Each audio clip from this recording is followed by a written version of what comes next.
हमने क्या बिगाड़ा था तुम्हारा, जो तुम्हारी गुस्ताखी का इल्जाम हमारी बेगम ने हम पर लगा दिया और इतना कुछ कह गई। इन्हें छूने का हक तो हमें भी नहीं, तो फिर तुमने ऐसी गुस्ताखी करने की हिमाकत कैसे कर दी? उधर शुक्र मनाओ कि वक्त रहते हमने तुम्हें बचा लिया, क्योंकि अगर आज तुम मैंने टस लेते तो क्या अंजाम होता तुम्हारा। उनका तेज सहने का ताप नहीं है तुम में। तुम्हारे जहर से तो इंसान सिर्फ एक बार मरता है, जी के रोज रोज नहीं मरता, समझे?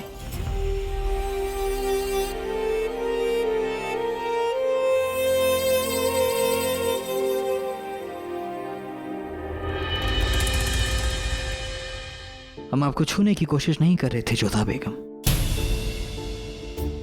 बस उस सांप की जान बचा रहे थे।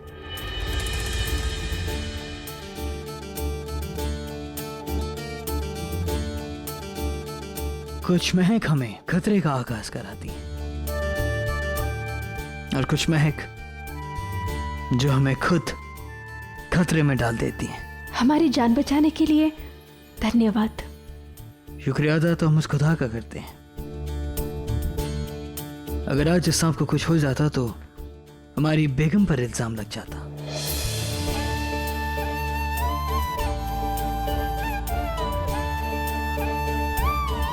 मजाक किया था हमने, आप हंस सकती हैं।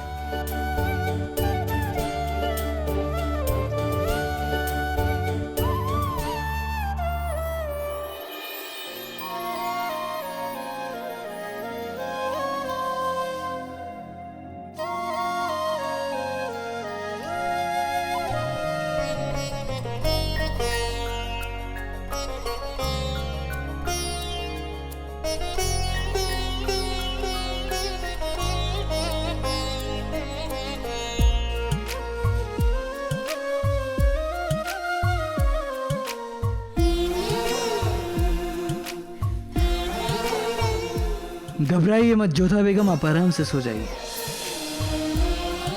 अपनी दी हुई जुबान हम निभाते हैं, हम आपके पास नहीं आएंगे। आप हमारी बात जान कैसे चाहते हैं? आपके सर के पीछे भी क्या आंखें लगी हुई हैं? एक शहंशाह होने के नाते हमें हर और के खतरे से चौकन्ना रहना पड़ता है जोधा बेगम। शब खैर जोधा बेगम।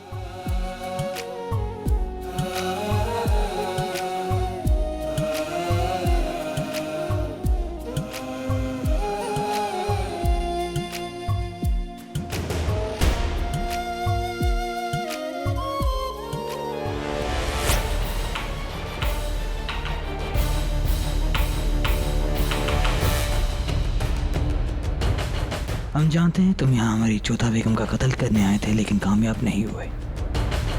पर बेफिक्र रहो, हम तुम्हारा कत्ल नहीं करेंगे। हम अजमेर शरीफ के पाक साफ सफर को तुम्हारे नापाक खून से नहीं रंगेंगे। जलाल का कारवां अजमेर की ओर आगे बढ़ रहा था और जोधा वो शर्मिंदा थी कि उसने जलाल को बुरा भला कह दिया था। रुको!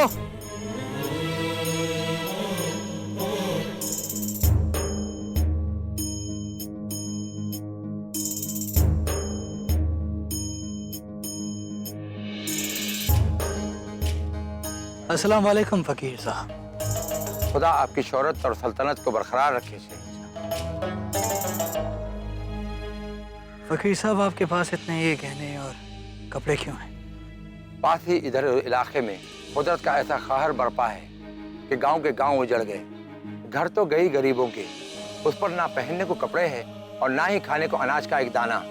तो हम गांव गांव खुदा के बंदों से, खुदा के बंदों के लिए अनाज और कपड़े इकट्ठा कर रहे हैं ताकि गरीबों की मदद हो सके।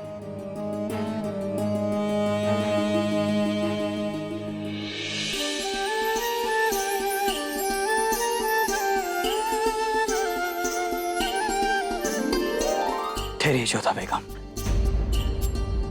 अपने जेवरात मत उतारिए। अब जाइए यहाँ से।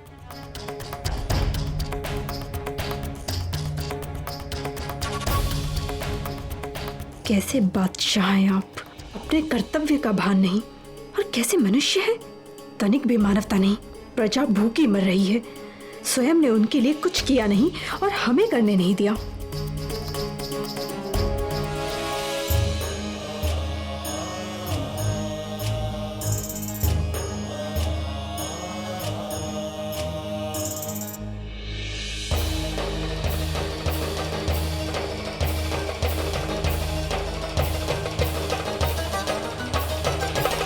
फकीर साहब, हमारी बेगम को जेवरात उतारने की इजाज़त ना देने की दो वजह। पहली वजह ये, बिना जेवरात के बेगम की शान कम हो जाती है, और दूसरी वजह, तुम्हारे जेवरात की कीमत उनके जेवरात से कहीं ज़्यादा है। नहीं बादशाह सलामत, ये आपकी पगड़ी नहीं, ये आपकी शान है, बहुत कीमती है ये। कीमत ज़्यादा है, इसलिए शायद ज़्यादा मुस्लिमों की मदद हो जाए।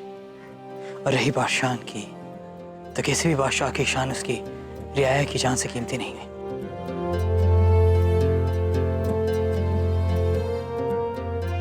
हम अजमेर शरीफ की दरगाह जा रहे हैं, गरीब नवाज के दर पर, और वहाँ बादशाह सिर्फ वो है। बिना पगड़ी बादशाह अधूरा होता है।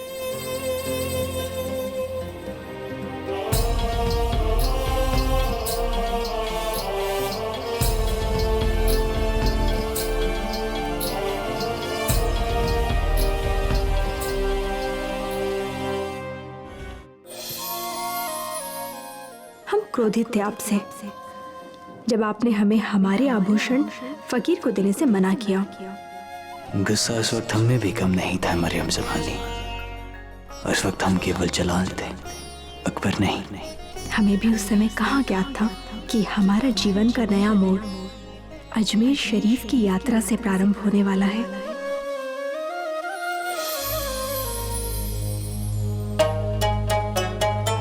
खुदा का कर्म हो आप दोनों पर। गरीब नवाज की मेहर का नूर आप दोनों की जिंदगी को रोशन करे। अच्छा लगा ये देखकर एक बादशाह इस पाक जगह पर शाही पगड़ी के बगैर आया है, एक आम इंसान की तरह बंदगी करने। जब इंसान अपना गुरूर झुका देता है तो वो बहुत ऊपर उठ जाता है।